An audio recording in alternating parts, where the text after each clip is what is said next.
திருவெம்பாவை. சக்தியை வியந்து அருளியது. பாடியவர் மாணிக்கவாசகர். எழுதியவர் சிற்றம்பலமுடையார். மார்கழி 13ஆம் நாள். பைங்குவளைக் கார்மலரால் செங்கமலப் பைம்போதால் அங்கம் குறுகிரத்தால் பின்னம் அரவத்தால் தங்கள் மலங்கழுவுவார் வந்து சார்தலினால் எங்கள் பிராட்டியம் எங்கோனம் போன்று சேர்ந்த பொங்கு மடுவில் புகப்பாய்ந்து பாய்ந்து நம் சங்கம் சிலம்பச் சிலம்பு கலந்தார்ப்பா கொங்கைகள் பொங்கக் குடையும் புனல் பொங்க பந்தயப் பூம்புனல் பாய்ந்து ஆடேலோர் எம்பாவாய். விளக்கம். பெண்கள் நீராடச் சென்ற அந்த பொய்கை சிவபெருமானையும் பார்வதி தேவியையும் போல காட்சி அளிக்கிறது. அதை எப்படி ஒப்பிடுகிறார் பாருங்கள்.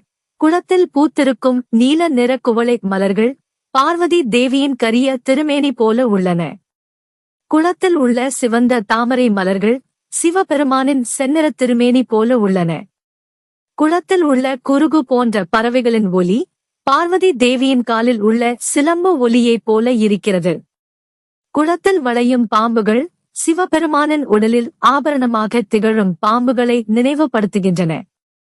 பக்தர்கள் எப்படி தங்கள் பாவங்களை போக்க இறைவனை நாடுகிறார்களோ அதேபோல மக்கள் தங்கள் உடலின் அழுக்கை போக்க இந்த குளத்தை நாடுகின்றனர். இதனால் அந்த குளம் இறைவனும் இறைவியும் இணைந்த உருவமாக திகழ்கிறது.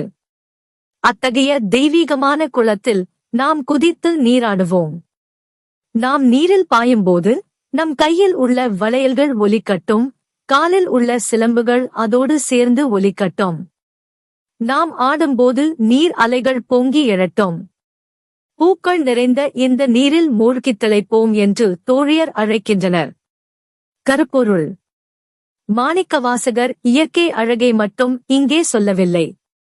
சிவனும் சக்தியும் பிரித்து பார்க்க முடியாதவர்கள் என்பதை எங்கள் பிராட்டியும் எங்கோனம் போன்று சேர்ந்த என்ற வரி மூலம் உணர்த்துகிறார். தடாகம் என்பது இங்கே உலகை குறிக்கும்.